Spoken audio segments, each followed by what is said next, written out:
Welcome back to the class of Dilip sir science English. Yes dear बच्चा लोग, आज हम लोग सीखने वाले हैं standard 9th English GSCB Gujarat board की इंग्लिश का जो टेक्स्ट बुक है उसका पहला यूनिट हम लोग पढ़ चुके हैं और उस पहले यूनिट का पार्ट 1 हमने पढ़ा है और पार्ट 2 यहाँ पर पढ़ने वाले हैं। पार्ट 2 का नाम है फैक्ट्स अबाउट चीता। फैक्ट्स अबाउट चीता, चीते के बारे में सच। जो पिछली स्टोरी हमने पढ़ी उसमें हमने देखा कि ईडी नाम का एक दुष्ट हंटर था, विग्ड शिकारी था और किस तरह से उसने चीते के बच्चों को अगवा किया था, किडनैप किया था, उन्हें ट्रेनिंग देकर उनसे शिकार करवाना चाहता था।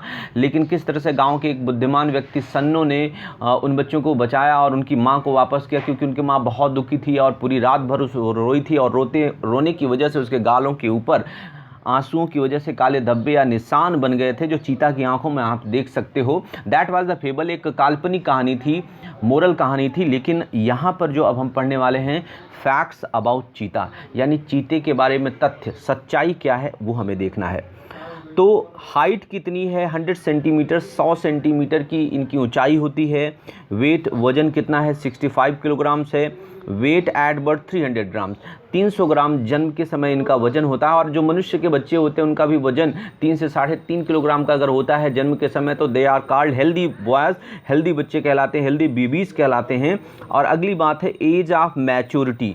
मैच्योरिटी मीनिंग परिपक्वता की जो उनकी उम्र है वो 2 साल है, यानी इसमें हष्ट पुष्ट हो जाते हैं, यानी युवा हो जाते हैं, यंग हो जाते हैं। इस एज को ही हम क्या कहते हैं? Age of maturity.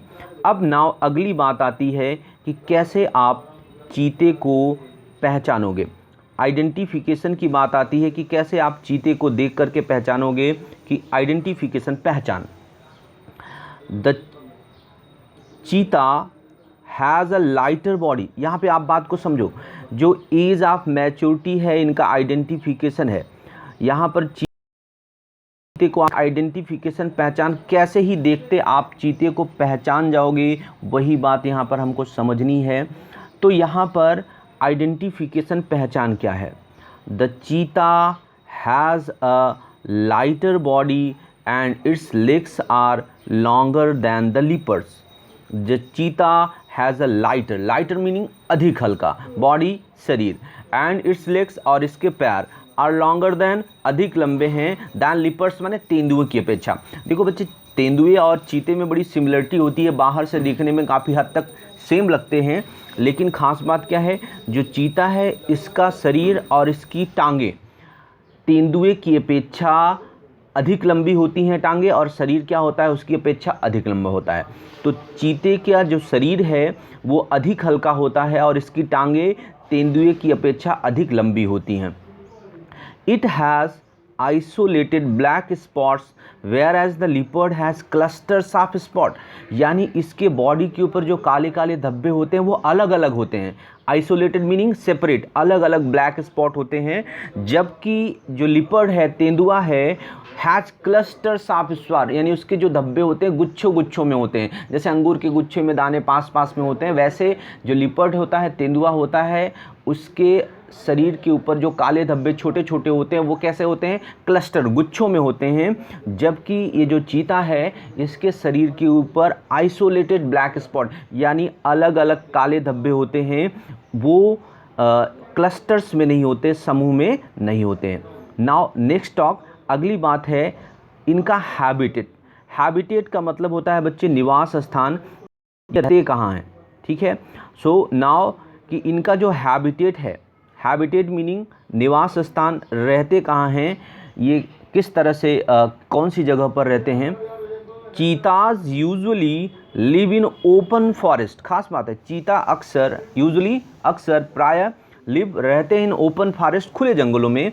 Presently they are found mainly in Africa. वर्तमान समय में मुख्य रूप से वो अफ्रीका में मिलते हैं। We had lot of cheetahs in India. भारत में बहुत से चीते हुआ करते थे, but the last one was shot by hunters around 1950। यानी जो आखिरी चीता था उसको भारत में ही मार दिया गया था। कब मार दिया गया था? अराउंड 1950, लगभग 1950 के समय में जो आखिरी चीता था उसको शिकारियों के द्वारा उसे क्या किया गया था? मार दिया गया था। तो अब यानी अब भारत में चीते जो है नहीं हैं, अब भारत में चीते नहीं हैं। वो अभी कहाँ पे मिलते हैं? साउथ अफ्रीका में ही मिलते हैं। हाँ, यू कैन सी द चीताज इन, हाँ चिड़ियाघरों में अलग बात है कि आपको कहीं पे मिल जाए, लेकिन जो इनका ओपन फॉरेस्ट में जो निवास स्थान है, खुले मैदानों में ये रहते थे, वर्तमान समय में भारत में ये नहीं मिल रहे हैं। ये कहाँ पे अभी मिल रहे हैं? ये कहाँ पे मिल रहे हैं बच्चों? ये अभी हमको मिलेंगे कहाँ पर? अफ्रीका में। नाउ आगे देखिए, हैबिट्स। हैबिट्स का मतलब होता है इनकी आदतें। आदतें क्या है? अब यहाँ पर एक जरूरी बात बच्चे समझो कि it is the fastest. Fastest का मतलब आप समझते हो? सबसे अधिक तेज। It is the fastest animal on the earth. Earth, पृथ्वी पर कैसा है? फास्टेस्ट। फास्टेस्ट माने सबसे अधिक तेज भागने वाला। अर्थ माने पूरी पृथ्वी पर सबसे अधिक तेज दौड़ने वाला क्या है? प्राणी है। Its top speed can be around 100 kilometres per hour. इसकी उच्चतम जो सबसे अधिकतम रफ्तार है कैन बी हो सकती है around 100 kilometres per hour, 100 kilometre प्रति घंटे हो सकती है। But it can maintain this speed, but it can maintain this speed only for a very short distance. Meaning very short distance माने बहुत ही कम दूरी तक इस रफ्तार को ये बनाए रख सकता है, यानी 100 किलोमीटर पर आवर की रफ्तार से बहुत दूर तक नहीं दौड़ सकता है। Sometimes it can take a leap, sometimes कभी कभी, it can take a leap या छलांग लगा सकता है एज लॉन्ग एज 25 मीटर, यानी 25 मीटर लंबी छलांग लगा सकता है। 25 मीटर समझते हैं, बहुत लंबी दूरी होती है। तो sometimes it can take a leap as long as 25 meter, यानी कभी कभार यह 25 मीटर लंबी जितनी छलांग लगा सकता है। It creeps silently behind the prey and then leaps up to catch it. बड़ी खास बात है, it creeps silently behind, silent में एकदम चुपचाप, दबे पांव, रेंगता है बिहाइंड द प्रे, यानी शिकार के पीछे एकदम उसका दबे पांव पीछा करता है। देन लीप्स, फिर छलांग लगाता है, टू कैच इट, इसे पकड़ने के लिए। इसका जो रणनीति है शिकार पकड़ने का, या शिकार के पीछे दबे पांव एकदम बिल्ली की तरह, देखा ना कैसे बिल्ली पेट के बल सरक कर चलती है, तो इस तरह से चलता है, रेंगता है शांति से, चुपचाप से, और फिर प्रे मीनिंग शिकार होता है। And then leaps up to catch it, और इसे पकड़ने के लिए झपट लेता है, छलांग लगा के पकड़ लेता है। और एक और ख़ास बात है, इट डज़ नॉट प्रिजर्व इस फूड, कहा अपने शिकार को यह संग्रह नहीं करता है।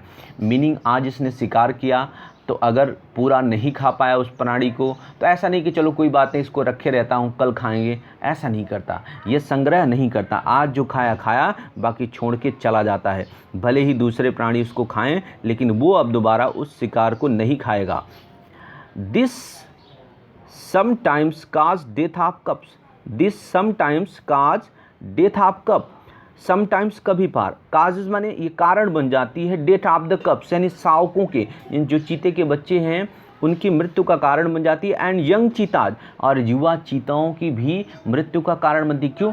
क्योंकि खाना या संग्रह नहीं करते, और ज़रूरी नहीं कि हर दिन शिकार मिले ही मिले। अगर किसी दिन शिकार नहीं कर पाए, 2 दिन 4 दिन हफ्तों तक अगर शिकार नहीं मिला, तो शारीरिक रूप से कमज़ोर हो जाएंगे, क्योंकि आप दूसरा इनको खाना ला के देने वाला है नहीं, इनको खुद ही दौड़ना है, खुद ही शिकार करना, और कमज़ोर हो जाएंगे तो शिकार नहीं कर पाएंगे, और शिकार नहीं कर पाएंगे तो ऐसे ही कमज़ोरी आ जाती है, और भूखों क्या होते हैं, मर जाते हैं।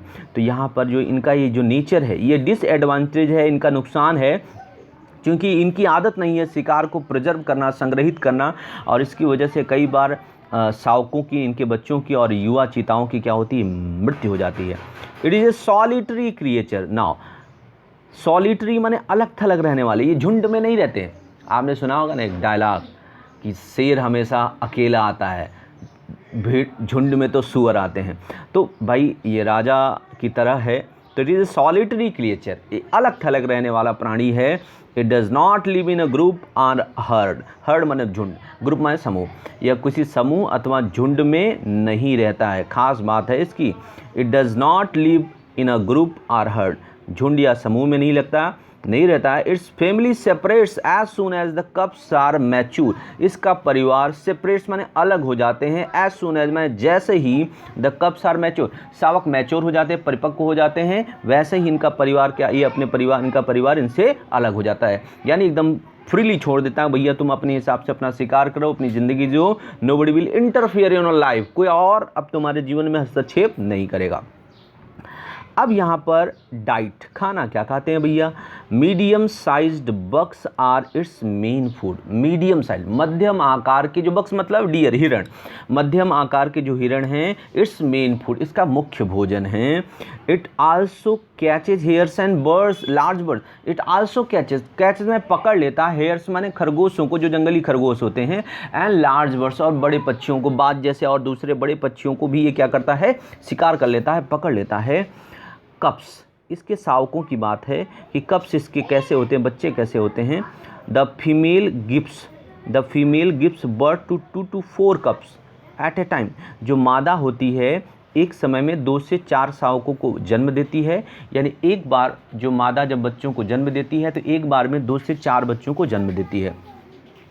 दे are very beautiful with long silver grey fur, कहा ये long silver, they are very beautiful, बहुत ही खूबसूरत रहते हैं, लॉन्ग सिल्वर ग्रे फर, यानी ग्रे रंग का जो इनका रोएं होते हैं, फर का मतलब क्या होता है, रोएं, तो ग्रे कलर के जो रोएं होते हैं, बाल होते हैं, उससे बहुत खूबसूरत लगते हैं।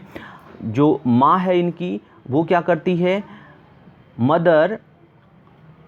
The mother cause them by giving a high pitch whistle like a bird, यानी इनकी माँ जो है इन्हें क्या करती है, एक चिड़िया की तरह, पक्षी की तरह उच्च तीव्रता, हाई पिच मीनिंग उच्च तीव्रता वाली सीटी बजा करके अपने बच्चों को बुलाती है, यानी अपने बच्चों को बुलाने का तरीका उसका इस तरह का है। तो बच्चे नाउ वन मोर थिंग कि इसमें जो ग्लोसरी है इसको आप अच्छे से रीड कर लेना, पढ़ लेना, क्योंकि जैसे ही नियरेस्ट मीनिंग वगैरह तमाम चीज़ें ऐसी हैं जो आपके लिए IMP है, मैं यहाँ थोड़ा सा आपको बता देता हूँ, थोड़ा सा ध्यान दे लेंगे आप।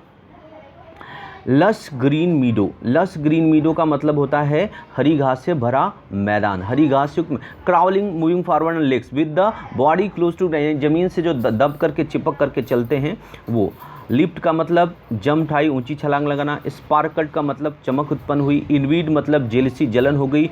स्टील का मतलब होता है चुरा लेना। क्लब का मतलब लाठी। ट्राइब का मतलब कबीला। और फिर यहाँ पर विग्ड का मतलब क्या है, दुष्ट होता है। और डिसऑनर का मतलब क्या होता है, अपमान करना होता है। और आइसोलेटेड का मतलब अलग, प्रेजेंटली माने वर्तमान समय में। क्रिप्स का मतलब वही रेंगना, सरकना, चलना। प्रिजर्व का मतलब सेफ इन गुड कंडीशन, अच्छे भोजन को संग्रहित करना। सेपरेट्स मतलब स्टॉप लिविंग टुगेदर, साथ में रहना बंद कर देता है, मतलब क्या होता है, अलग थलग हो जाता है। तो बच्चों इस तरह से आपने ये पार्ट 2 पढ़ लिया चैप्टर 1 का। इसको बढ़िया से रिवाइज करें, बढ़िया से सीखें, और फिर नेक्स्ट चैप्टर बहुत ही जल्दी हम लेके आने वाले हैं। Thank you for watching the video till then, bye bye, see you soon.